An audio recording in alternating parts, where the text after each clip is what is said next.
Welcome back to SportsLine, everybody, here on News Channel 5 Plus. Glad to have you with us on the Wednesday extravaganza. Of course, Titans and Packers coming up tomorrow night. UT at South Carolina over the weekend. College football, pro football, college basketball getting going. Of course, the hockey season well underway with the Nashville Predators. And there's only one person that we can talk about it all to help us bring it all together. And that is my good friend, the Hall of Fame sports writer from the Associated Press, the great Teresa Walker, who joins us now via Zoom. Teresa, good evening. Welcome back to SportsLine. It's been too long. Please charge it to my head and not my heart. Well, that's a good thing, because I was beginning to wonder if it was a personal thing here. I'm just saying. Absolutely not, Teresa. It's great to have you on the show. All right. Well, Titans and Packers tomorrow night, Thursday night football. And, you know, talking to Kevin Byard, the all-pro safety yesterday, he gave me the line of the day, you know, ask him about, you know, the usual questions we ask, you know, short week, guys are banged up, you just got off a physical game on Sunday, now you got to go on the road and go to Green Bay. And Kevin Byard basically said, you know what, it's blanket week. You know, we're tired. We got guys banged up. We got to go on the road to Lambeau Field to play Aaron Rodgers and the Green Bay Packers. He just said, blanket, let's go play. And you know what? That's probably what Mike Vrabel told them heading into this week, don't you think? Oh, absolutely. When I asked Mike on, I think it was Monday, and he said it was actually Wednesday, it's the mind game that the NFL players have to play, and coaches, when they get to this time of the season, when they have to Sunday game, and then they've got to play a Thursday game. And as Jeffrey Simmons pointed out, well, at least they played the early game Sunday. The Packers played the Cowboys in the late afternoon window and went to overtime. So while they don't have to travel, you know, does it balance out? The fact of the matter is, today, when they traveled to Green Bay, is usually the first time they're on the field. And yet this is technically their third day. Now, Monday was a estimated walkthrough. You know, somebody asked about how Amani Hooker looked on Monday, and you know, did he dominate? And Mike Vrabel kind of said with a chuckle, yeah, he dominated the walkthrough. Yeah. So and in fact, when they were practicing yesterday, it was Tuesday, yet they were playing their traditional Friday music. You know, it's mental games, but at a certain point, it's what Kevin said. You have to just go out there and say, blanket, we got to go play, because this matters. It matters a lot, and it matters an awful lot for two reasons. Because, you know, you had your 5-game winning streak snapped in prime time at Kansas City, what, 10, 12 days ago, if that, and now you're playing in the third prime time game of this season, and they've lost their first two prime time games. They've not made the best impression on the rest of the United States with Tennessee Titans football, but this is a defensive team. They run the ball. It's going to be cold. And guess what? The Packers have given up some yards to running backs. And, you know, they're going to have a chance to absolutely run it tomorrow night with Derrick Henry, a guy who's just a few yards off of leading the NFL in search of his third rushing title in 4 years.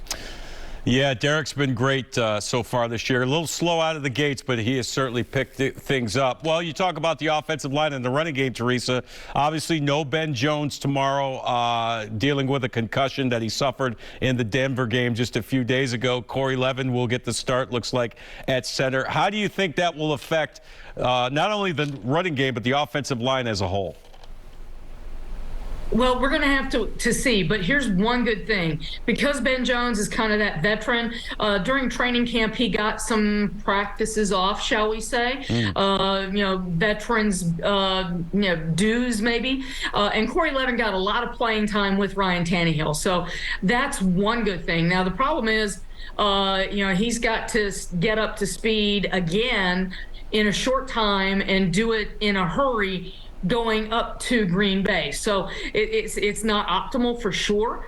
Ben Jones, the reason they love him is he's the guy who kind of anchors that offensive line. And, you know, let's face it, they've already lost Taylor Lewan, their left tackle. Aaron Brewer's the new guy at left guard. And you've got a rookie at right tackle in Nicholas Petit-Frere. So the good thing is you've got Nate Davis, who's in his fourth year. And, you know, he's the guy at right guard who's going to have to, he's going to have to help anchor that line now But Corey Levin's a guy who's been with this team, back with this team, gone, waved, brought back again. I mean, it's almost been like a revolving door. So, this is his chance to show, what guys moving forward, I am definitely somebody you want to be keeping around on a more longer term situation. So opportunity knocks. And say this, before I came on, you were talking about Mike Vrabel and the job he's done. Mm-hmm.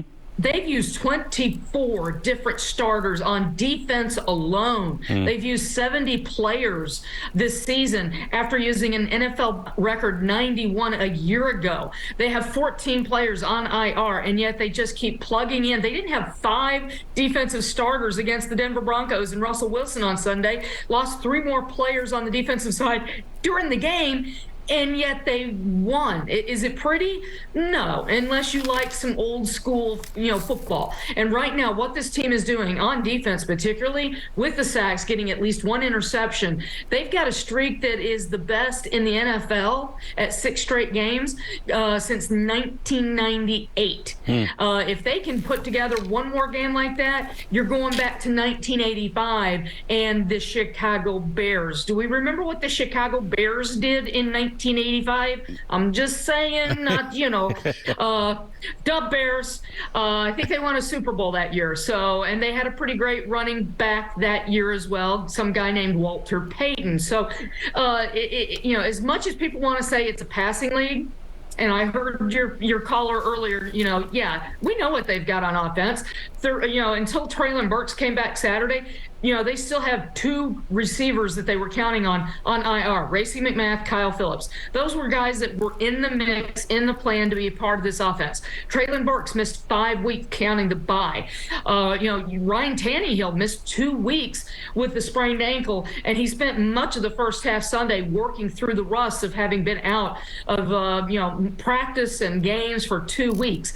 It's tough to, do certain things and get back up to game speed until you're in a game. So, right now, what they're doing is a little stunning, but, guess what? It doesn't matter.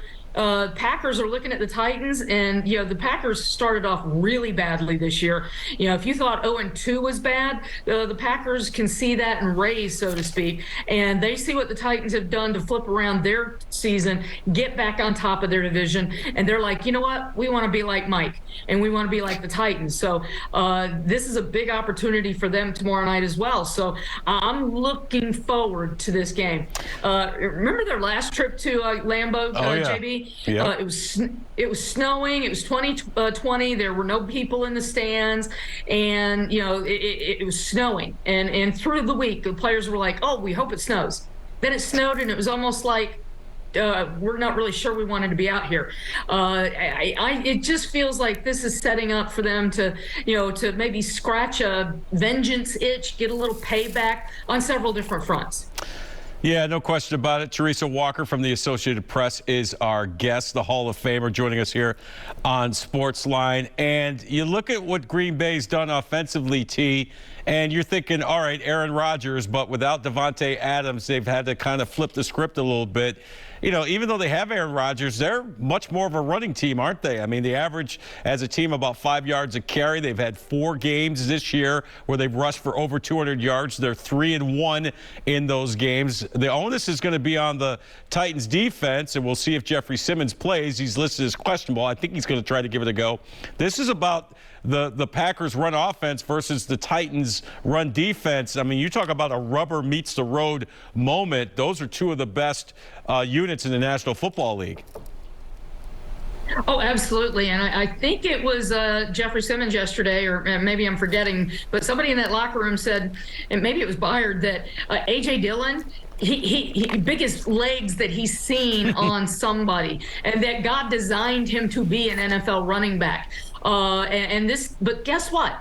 This defense, which gave up, over 200 yards to the Giants in the season opener, that's not the way they've been playing. Since week 3, after that loss in Buffalo, this has been the NFL's best defense against the run. They're allowing 61 yards per game on the ground since that second week of the season. So, that's playing into their strength. They go in, yes, the passing numbers may not be great, but that's the thing that they do is they make you one-dimensional.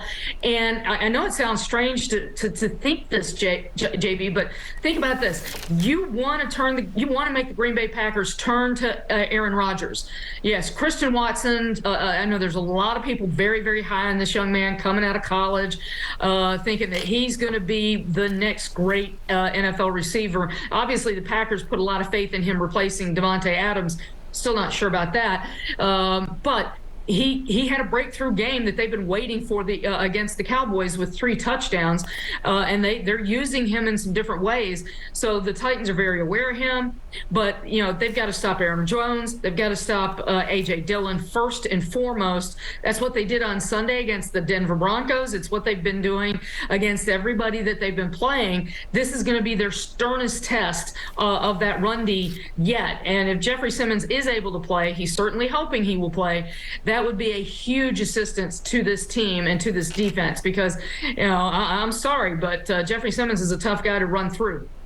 He certainly is. All right, Teresa, just getting started. Hang tight. We got a break coming up. When we come back, I'm going to ask you about the Tennessee Vols and their chances of making the college football playoff and what to make of the Nashville Predators early in the season. But it looks like they're starting to get their footing back underneath them.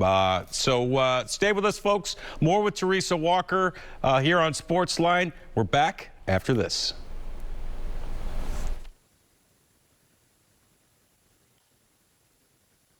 There is no single answer to securing your financial future. You need to look at it from every side. Get dependable advice you can count on every week with the Retirement Report on News Channel 5 Plus. Experts on finance, taxes, and the legal system are ready to answer your questions. Don't wait to make a plan for your money. The Retirement Report, Friday mornings at 8 and at these encore times on News Channel 5 Plus. There's never been a better time to get away. With a great deal on the Hyundai you've always wanted. With America's best warranty and up to 3 years complimentary maintenance. It's your journey. Own every mile at the Hyundai Getaway Sales Event. Hurry in to get our best deals of the season. Get in and get away. Get a Sonata with 0% APR plus 0 payments for 90 days. Or get $1,250 bonus cash. Now during the Hyundai Getaway Sales Event.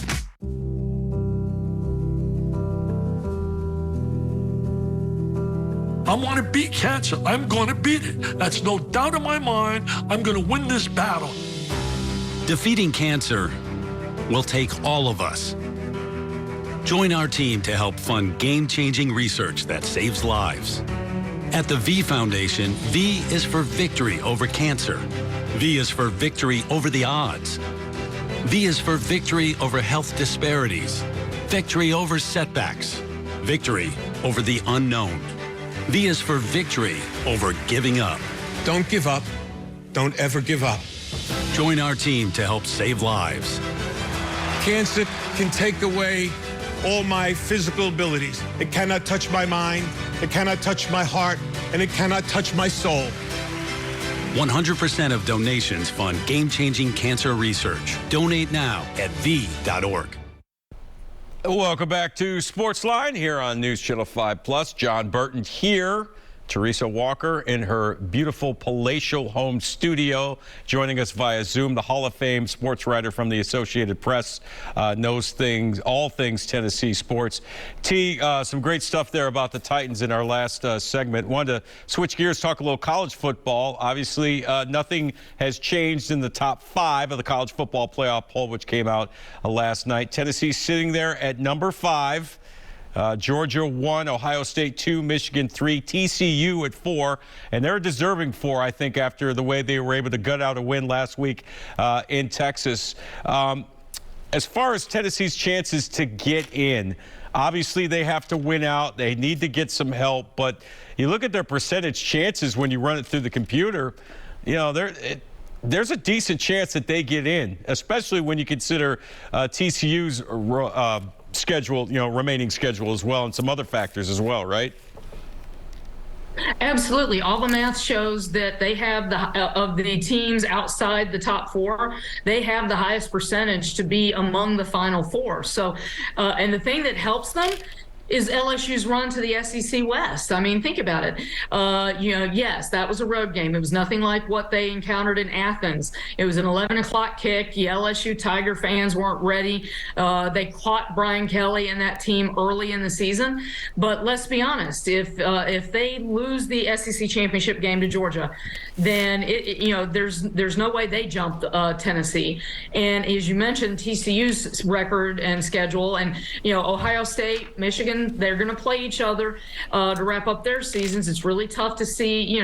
Tennessee, you look at the people that they played a lot of ranked teams. And I can't help but think that, yes, even though the Michigan AD, Ward Manuel, was on the selection committee, if Michigan loses to Ohio State, and Tennessee is sitting there with one loss, and that one loss was to the defending national champ. And if Georgia is the eventual SEC champ again, how can you leave Tennessee out of that conversation? There's a reason why sports journalists around Tennessee who cover Tennessee are making some tentative plans, and I'm sure Tennessee fans are looking at their options as well to be ready, because this isn't like the last time. And in 1998, the BCS, you just had to be one of the top 2 teams. Right. Well, now you have to be one of the top 4 teams, and the math, even for a journalist like me, the math seems to be in the Tennessee Vols' favor. And I know that the TV announcers last week were like, well, they're trying to get style points. No, they were just, you've got guys who are coming off the bench who have practiced and worked just as hard as the starters, and they want to score as well. It's that simple. And when Joe Milton can throw the ball that easily, and yes, outgain on 3 plays more than Will Levis had all day against the Vanderbilt Commodores on defense, you take advantage of it because it's there and you can. So, but guess what? Nobody's going to breathe easy until the final announcement of the last 4 standing on December 4th, and that's going to be the numbers. Those are going to be the schools that matter most. And you can't, as Tennessee fans learned in 1997, never count your chickens or Heisman ballots until they're done, because you just never know what the final count's going to be. Yeah, no question about it. But, what Josh Heupel has done in less than 2 years at Tennessee, Teresa, I mean, I'm having a hard time putting into words the impact that he's had. I mean, we all know what a hot mess this program was when he took over seemingly, 5 minutes ago. And here they are with a decent shot to make the college football playoff. I mean, it's been remarkable. It's stunning. I've written about it within the last month, the revival that has gone on in Knoxville. And you mentioned it feels like 5 minutes, and it does. It's been 21 months ago, maybe almost 22 now. But, in 2017, when you said dumpster fire in college football, Tennessee in the coaching search, John Curry ends up losing his job to Philip Fulmer. Philip Fulmer goes and pulls in Jeremy Pruitt, a good Southern speaking boy who's, did his time on Nick Saban's staff. And you're thinking, okay, this will work. And that resulted in a 3-7 season. Now, granted, it was in an all SEC schedule in 2020 in the pandemic. And then the word came out about that there was some allegations. And then when Jeremy Pruitt and 9 people fired, I mean, that, somebody exploded the dumpster that day, okay? I mean, Dondi Plowman, the chancellor, when she called them serious, shocking allegations, and all of us who read the notice of allegations when they were released this summer, it's like, wow. And for anyone wondering why maybe they did go ahead and score that last touchdown against Missouri, Missouri coach Eli Drinkwitz was on a national radio show back in the summer after the NOA came out, and was kind of joking about how his wife must not be as committed as Jeremy Pruitt's wife was, because, Casey Pruitt was allegedly helping hand out money. And, so maybe there was more than style points as a reason for that late touchdown. But to go from there, 7-0 at Neyland Stadium. First time that'd been done since I think 06 or 07.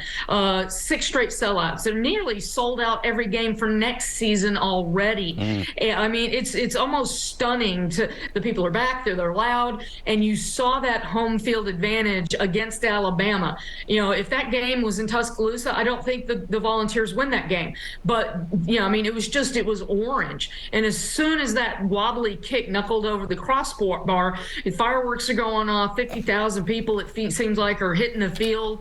And, you know, trust me, I mean, and then they ascend to #1 in the college football playoff rankings. Probably not the best time right before going to Athens, but the fact of the matter is they're in that conversation, and a conversation that's brand new to Tennessee ball fans. They've never been this close in the top 10, in the top 15, maybe at some point they were on the outer edges, but to be in the true discussion, they have not been. So this is completely new territory. And in the second season, I think the only person who's done a better job at turning things around, Brian Kelly at LSU, winning the SEC West in his first year. But let's not forget, they won the SEC title and national title in 2019. So even though I asked him about that on the SEC conference call today, and he kind of mentioned the fact that, you know, they had like 39 scholarship players at one point before the bowl game last year, and things were not looking good. But you know, last December, you know, Tennessee, LSU, who would you take at that point? I mean, they both were in the same boat, and it was sinking. Teresa, great stuff. Love talking to you. By the way, folks, she joins Greg Pogue and me every Monday at 10:25 on the Greg Pogue and John Burton show. Enjoy all the action this weekend. I know I'll see you before then, but just in case I don't, Teresa, happy Thanksgiving to you and your family. Happy Thanksgiving to you and to everybody watching.